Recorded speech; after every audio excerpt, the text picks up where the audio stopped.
goodness. Meanwhile, check out the kids in this. How many Eat to Perform coaches does it take to open a cookie A box of cookies. No. Just one. Just one.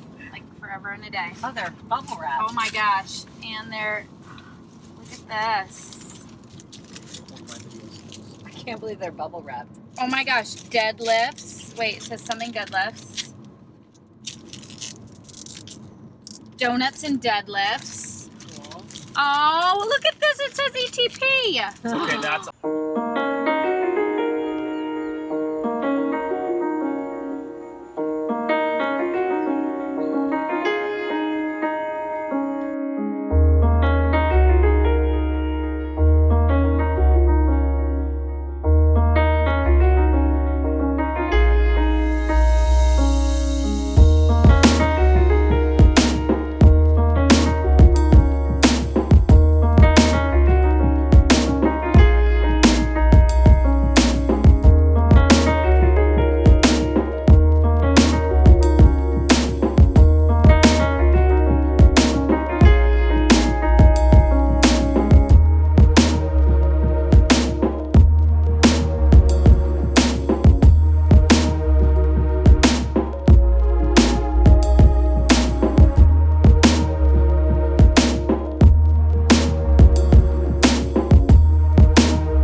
Interviewing a person. Oh, yes, do our interview. Yes. But I think, I don't know, I'll have to ask us as far as what finds them. All right, everybody. Dr. Brad here. I'm with Susie. We're all at summer camp, and we've got, is there 8 of us here? Yep.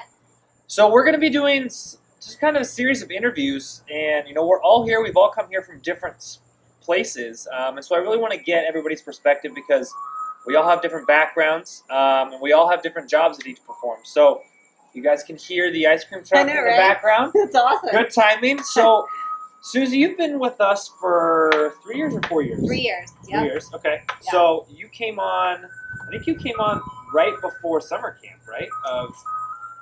There wasn't a summer camp that year. So there's been 2016, right. 2017, and this year. So Okay. there wasn't one that year. But. So when Yeah. did you come on?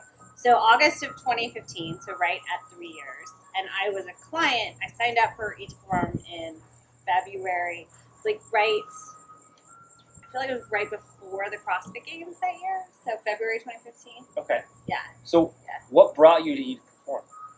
So I had started CrossFit and I tried doing the zone diet. The zone? Yeah, because that's kind of what CrossFit They're just doing that talks stuff. about, Yeah. right?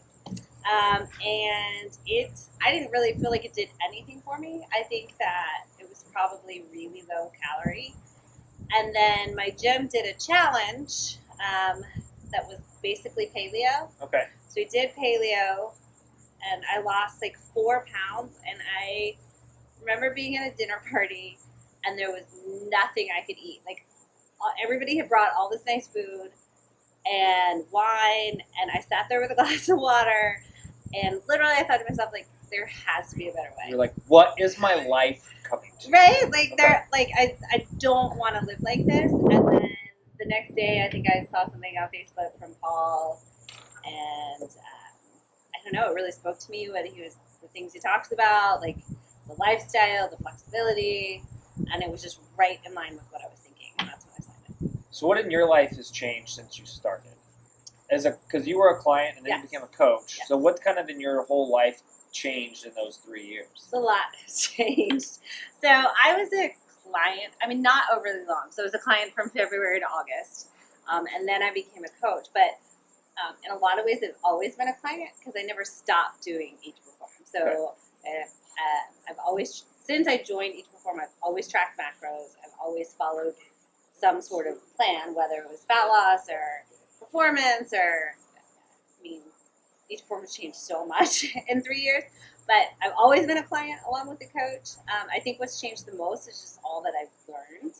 So everything from the coach's certification then to just my own learning. I love reading books and podcasts and just soaking up as much information as I can. So I know a lot more. My training has completely changed. I was a CrossFitter 5 days a week. Now I strength train Monday, Wednesday, Friday. I do some cardio Tuesday, maybe some strength training on Saturday, and then maybe CrossFit on Thursday. So I went from 5 days a week to 1 day a week, just because of the things I learned about myself, the way I like to train, and then what works for me. And all of that I learned through each platform. So there's obviously been a lot of changes over the last 3 years. And probably even the biggest changes have been in the last year. So what for you has been the coolest thing to see being a coach? Like over the last probably year, what do you think's been the biggest thing that's opened your eyes? So for me, it's now the communication.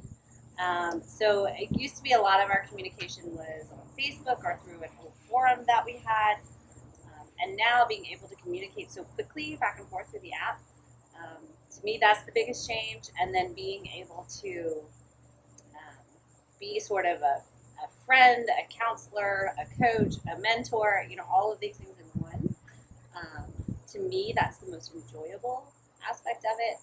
And then, sometimes I'll wake up on a Saturday morning and I've got 10 or 15 messages, and it puts me in a good mood for the day because, I can spend 45 minutes and I start the day off just helping people and sharing what I've learned. And, even when it's talking about, something that a client might be questioning or sort of panicked about or something like that, being able to explain specifically what's going on and help them understand that is, to me, one of the best feelings ever. So what's like a day in the life of an Each Perform coach, right? So you're on the orientation, you're part of the orientation team, right? And now you're starting to train people to kind of do a lot of the roles you used to do. So what does a day in your life when you're not at summer camp look like? When do you start working? How do you handle all that? What does that look like for you? Well, so I will say, everyone at Each Perform, all the coaches, we do a bit of everything. Yeah. So, I think we're still very much like a small business in the sense everybody has every role. But for me, I usually wake up somewhere between 6 and 7. I'm on mountain time. So people on the East Coast get started, probably 4. Yeah. 3 or 4 in the morning our time. But by the time I get up, I grab a cup of coffee, I jump right into reviews.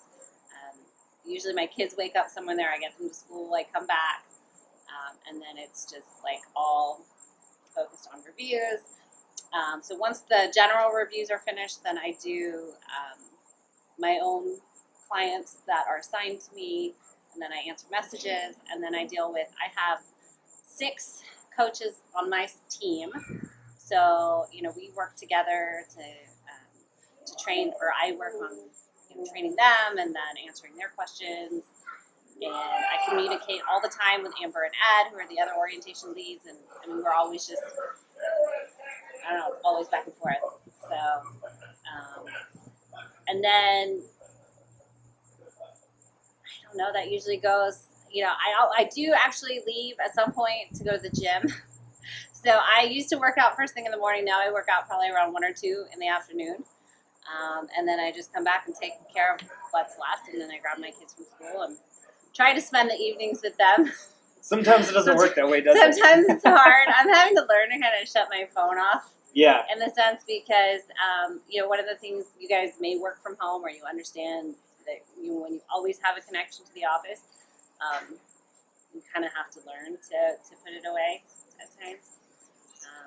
So I like to, in the evenings, hang out till the kids go to bed. Then my husband and I have a few shows, Netflix, Amazon Prime. That's our thing. We spend an hour to 2 hours just kind of hanging out, watching our favorite shows. And then I try to get to bed early. So sometime between 9:30 and 10. What's been the biggest surprise for you, or kind of the biggest aha moment, kind of being on the other side, right? So when you start working with people, I know there's been a lot of things that I had assumptions of that I didn't expect, especially now that we see all this data every day. We basically get to see the quantification of thousands of people's lives every day. So what's been the biggest surprise for you? on that aspect? I will say, as long as I've been doing this, that still the biggest surprise to me is the people that can push the performance side of it. And when you really get them focused on not being in fat loss all the time, and then seeing what happens when calories are higher. I don't know why, like it always surprises me, and I'm always like so pumped when I see someone who is eating what other people might think is like, wow, that's a lot of food, but they're losing weight or they're just killing it in the gym. People who's all of a sudden they're like, I put 20 pounds on my deadlift, and I'm like, I haven't put 20 pounds on my deadlift in 2 years. And like, I mean, I don't know, like just the just a really cool things that you guys do, like that shouldn't surprise me in a way that it still does. And we'll share files with each other, like when we see something really cool happening. You know, I'll shoot it off to Brad or I'll shoot it off to Amber, and just like, hey, look at this, it's so cool. So yeah, to me, is what people can do when they're not focused so much on eating low calorie. So What is one thing, if you could kind of tell all the clients that you have that they don't know? What's one thing you would tell them? So the first word that came to my head was like chill. Yeah, just chill. Just chill. But I think I would say, like, think of this. It's a journey. It's the ice cream truck again. So it's like it's chill in the sense that you have the rest of your life in a way. Like if you don't lose 2 pounds by Friday, like it's okay. Yeah. You know, like I wish, and maybe part of it is getting older and just being a little bit wiser about. How much of that do you think is you feel like you have complete control over things now? Yeah, like for sure. Because now I know, like, I can see what you can't in a way. Like I can see what 2 months from now looks like, and maybe you can't, or you know, that sort of thing. And so I think that's why I'm like, in some ways, I just, it's like I wish I could be there with you and like reassure you, like, you know, it's okay because I've seen this, I've done this, I've been there, and I know what it's going to look like a few months from now. And I think that's probably, you know, a hard thing for a lot of people who come from, you know, different dieting backgrounds is either they've tried stuff before and it hasn't worked, you know, they've done things and then they've kind of gone back. And one of the things that's been really interesting for us to see is, you know, we have data that shows here's what happens in the next month, your next 6 months, your next 18 months, right? So when people are like, hey, I need to get here by X, and we're like, well, you really need to get here by down the road, and that's where we're taking you, right? So I think that's, you know, like just chill out. It's gonna be okay. Yeah, I agree. And then just to see people's like overall health markers get better. Like sometimes it isn't. I mean, weight loss it's like a side effect in the sense that your life just improves and cholesterol numbers drop or blood pressure drops, or you know, your next visit to the doctor is everything's improved. And then maybe you didn't lose what you wanted to do, but that's huge as far as your health goes. And then we will get you where you want to go. It's just, I wish people would kind of take the clock out of it. A lot of it's like, if you get your metabolic house in order, the weight loss will come. Yeah, that's what I like to say. It's kind of like the weight loss then becomes a side effect of getting everything else in order. Well, anything else you want to tell people before we wrap it up? Just that I am really excited about what's coming. We've spent a lot of time just being able to talk to each other about ideas and ways to improve. I was at summer camp last year, and all the changes that we made in 1 year seemed remarkable. Kind of crazy, huh? Crazy. So I can't wait, like, to be sitting here again next year and then think about what we've done. But you know, not only just improvements to the app, but improvements to training, improvements to the way we can communicate with you guys, the way we can help you, and then the other thing I'd want to communicate is just how much we are rooting for you Yeah. and like the success and we will go to bed thinking about you guys. We wake up thinking about you guys. Sometimes I'll think like, oh, I haven't heard from this person in a while, and I'll go and like look up your file. It's not just a 9 to 5 job. Yeah. So, It's like a 5 a.m. to 10 p.m. job most days. yeah, but we wouldn't do it if we didn't get something out of it. Yeah. So Perfect. Well, I think yeah. we'll wrap it up. It's probably dinner time.